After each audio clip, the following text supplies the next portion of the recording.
DraftKings Sportsbook is an official sports betting partner of the NFL, and during Week 1, new customers can bet $5 and win $200 in free bets on any team to win. Download the app and use code MSG when you sign up. Welcome back to Odds with Ends, presented by DraftKings Sportsbook. Now look, we're here in the new greater New York area, so we got to give some love to the boys from around the block. I'm talking Jets, Giants, and Bills.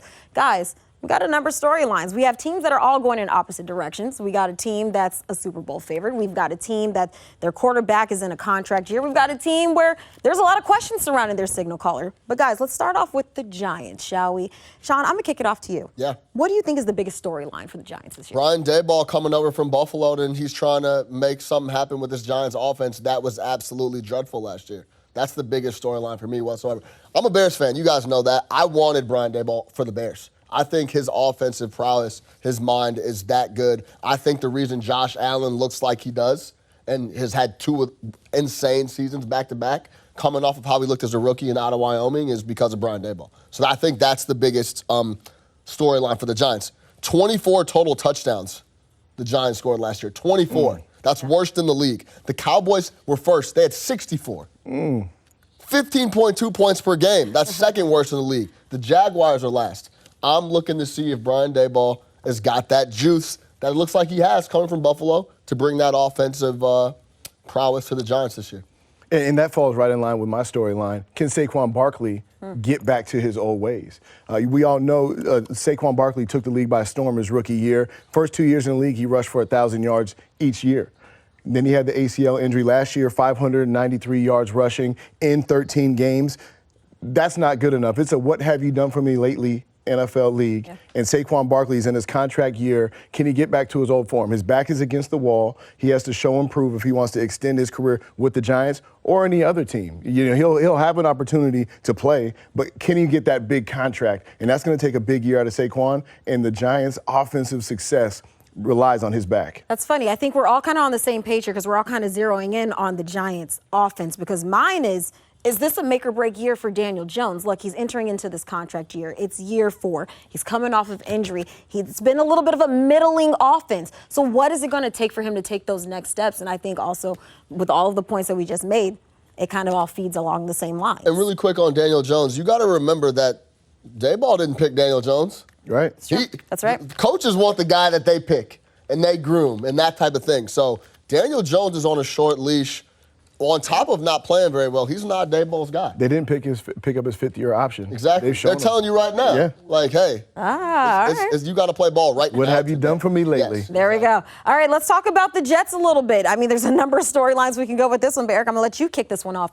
What do you zero in on? Will this last draft class propel the Jets to the next level?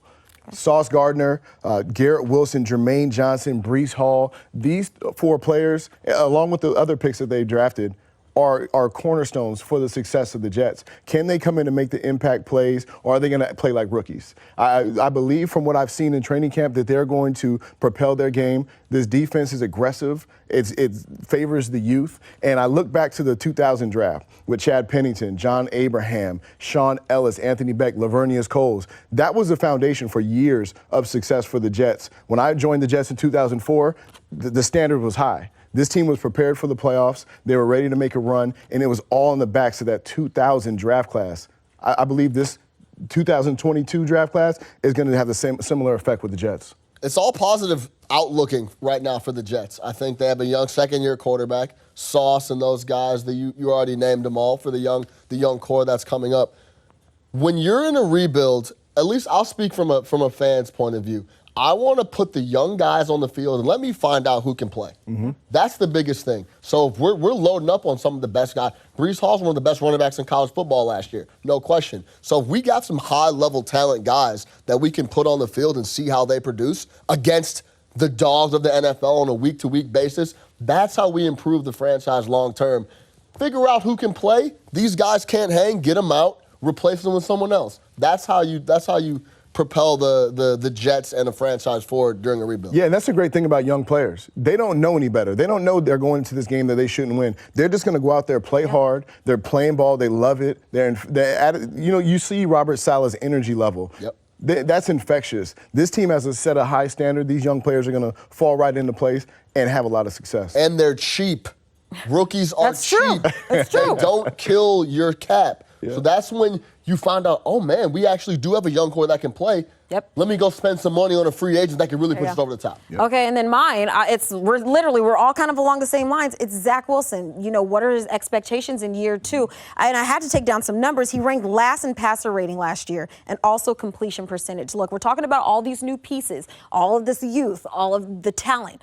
How can he utilize this and take his game to another level? I think that'll be very important for the Jets this year. All right, let's wrap things up. Let's talk about the Bills. Erik, kick us off. Can they win a Super Bowl finally? The last time they made a Super Bowl appearance was 1994. This team has been knocking at the door. Josh Allen has been an elite quarterback for the last couple of years. Stephon Diggs, that defense doesn't give up a lot of big plays. Leslie Frazier has done an exceptional job of coaching defense. What is it going to take for the Buffalo Bills to get to that next level, to go beat Kansas City, to beat the Chargers, to beat these teams that they've been losing to the last couple of years? Yeah, AFC, win the AFC or bust for me.